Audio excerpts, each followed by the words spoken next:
Hello everyone, welcome back to Scott's TCG. It's Adam once again bringing you some more One Piece content in the run up to the Treasure Cups, and you'll see today that I have a Kaido deck profile for you.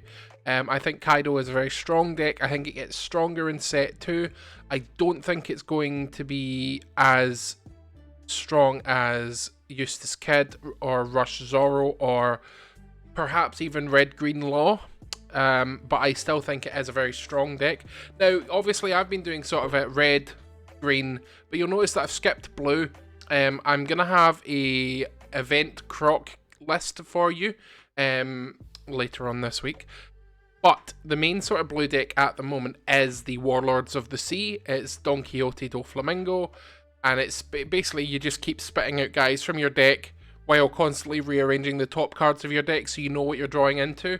And I run that deck personally as well as the Kid deck. I really like it, but I don't think it's strong enough for Treasure Cup. So I'm not going to do a deck profile on it because obviously when I go to this cup, I'm going to be judging at it. So I hope that when people watch this and take my opinions in, they know that I'm not trying to like make you play bad decks to increase my chance of winning, because I'm not playing, so I don't give a shit about that. And also that's a crappy thing to do anyway. I have seen lists from like, I'm not going to name names or because I can't remember them, to be perfectly honest, but I have seen lists from people attending the cups that also do YouTube content, and the lists are fucking terrible to the point where it's like they're not even playable. Like, if you play them, you're just going to have a bad time. Now, that's not to say everyone does that. I would like to think that a good 80% of the YouTubers that also, or the content creators that also play and are going to these events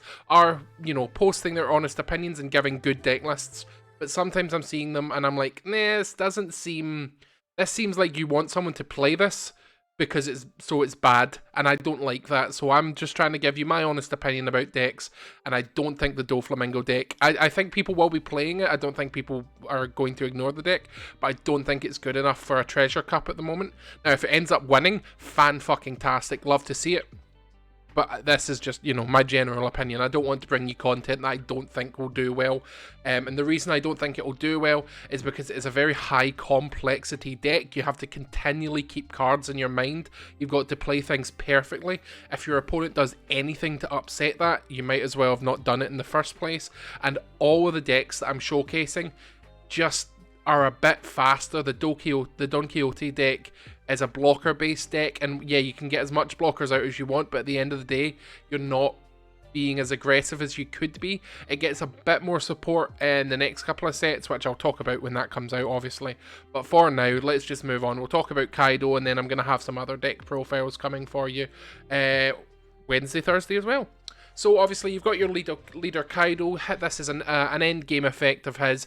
You put 7 Dawn from your field, anywhere on your field, back to your Dawn deck, and you trash the top card of your opponent's life. You should use this either as soon as you can, if you've got nothing else going for you, or as late as you can when you're about to swing for game. That's about it.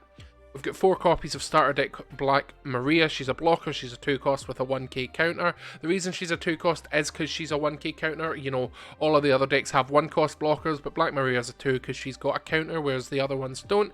She's super good. Play her at 4, keep her at 4. I'm playing 4 copies of Ulti, the on-play Rest of Dawn. So essentially for 3 Dawn, you get to ramp some of your Dawn cards. This is a ramp-based deck. You want to get your Dawn out as soon as possible. So I think this early game is super good for helping with that. We've got 4 copies of Kurozumi Higurashi. That was a struggle. 1k counter power, another 2 cost blocker, but with a slightly higher power level than Black Maria. Again, this is your late game cheap blocker to get, because purple relies on getting a lot of Dawn out very quickly. 2 costs is actually very, it's like a 1 cost basically for purple, and I quite like it.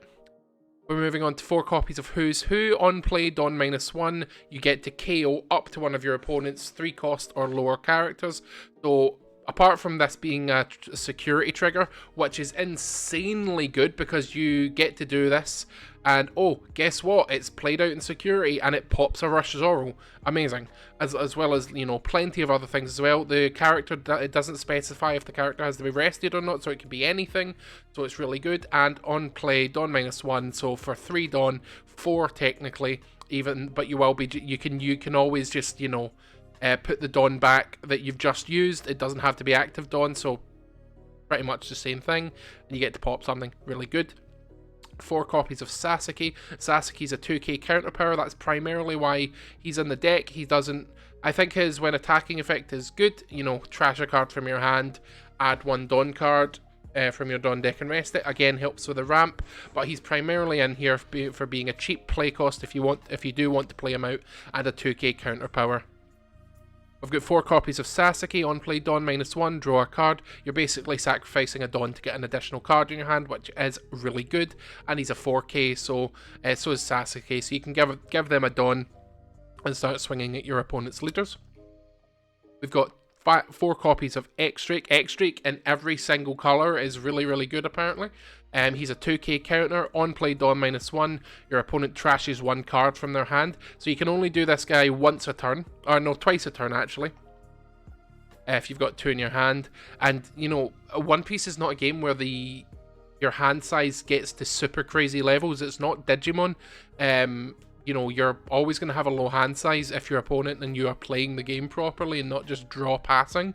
So, like, trashing a card from their hand, yes, they get to choose, it's not random, but, you know, super good. Really like it. I also really, really like this artwork. He's also 5k, 2k counter power. Insane card. Really, really good card. We've got 4 copies of the starter deck Queen. They are a blocker, and on play, Dawn -1, draw 2, ditch 1. Kind of like Lady Devimon from Digimon. Super good to get out as soon as you can. It helps you cycle cards in your hand to see your later copies and your other things. And yeah, I'd play as a 4 of because she's a 6k. She, he, they, I don't know. They're a 6k blocker. You know, they're not getting swung over immediately. Your opponent's going to have to put some effort into it. But I really like it. And now I'm running 4 copies. This is what I would run. You could run the starter deck Kaido if you wanted to. On play, Dawn -6, you get to KO a 5 cost or less, and then it gains Rush. I like the card. I think it's a good card. In fact, I might actually... a bit of live editing. Yeah, I think I would drop 1 King or a Kaido. Let's just go and get the Kaido. How do I... Oh, God. Oh, I've not done this before. Full screen. Yeah, there we go. This one. We add him in. Then we go back to full screen, and then we scroll down, and there he is. Cool. So you get some editing on the go there. So 3 copies of King. On play, Dawn -1, KO a 4 cost or less. 7k, hard to remove. I like the card. Artwork's super cool as well. 7k, no counter power, so you're relying on your other guys for counter power, but this is a ramp aggression deck, so you don't have too many defensive options. And yeah, King's super good to get out as soon as you get to 6 Dawn, basically. 1 copy of Kaido that we've just added in. For 9 cost, you get to Dawn -5, KO a 6 cost or less, and then Kaido gains Rush, and he's 10k, so this could be a game-ending card for you. If you've just, you obviously can't trash the life and then have the same amount to play this, but get him out, super good, you know. If your opponent's got something really annoying on the field, it's a 6 cost or less, you can get rid of it, and then you'll have a big guy. But the main sort of focus of the deck is the 4 copies of the 10 cost Kaido. Basically, as soon as you get to 10 active Dawn, get this guy on the field. You're going to nuke your opponent's board, and then, yeah, Dawn -6, it'll set you back a wee bit. You nuke your opponent's board and your own board, so, you know, just be aware of that.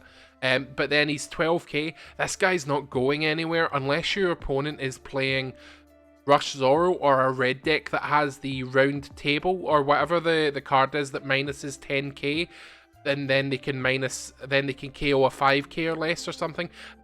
Unless they have that combo, nothing is getting rid of this Kaido other than it swinging over it. And in order to swing over it, you need to attach 7 Dawn to your 5k leader, or potentially swing with a bigger guy.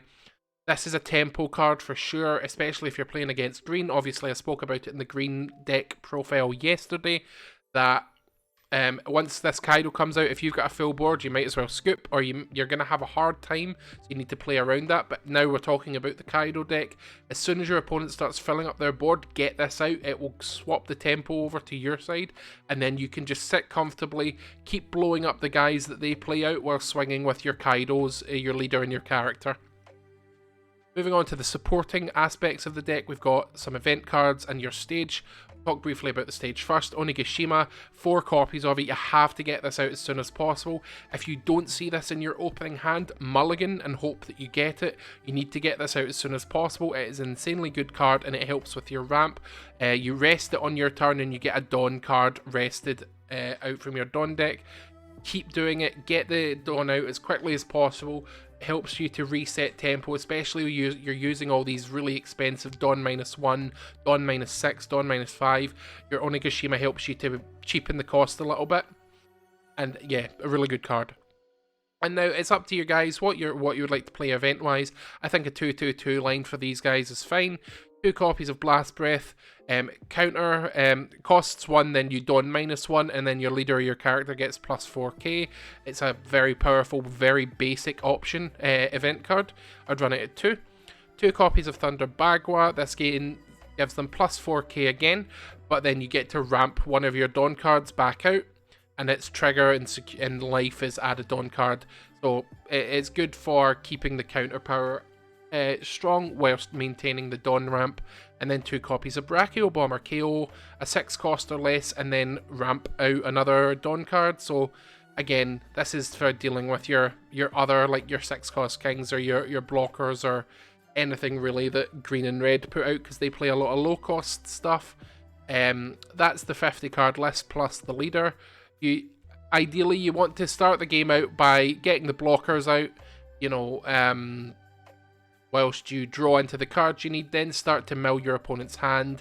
Get the Kaidos out as soon as you can, or the king, depending on what you draw into. The reason we're running this for the 4 copies of the 10 cost Kaido is so you can see it quickly.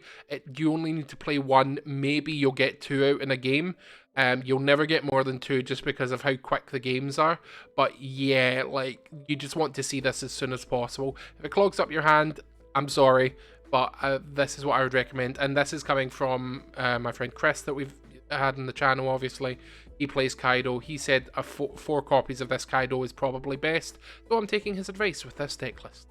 But yeah, that's it for the Kaido deck, guys. I hope you enjoyed it, and I hope you have a great day. More content coming soon, and see you at the Treasure Cups. And yeah, bye for now.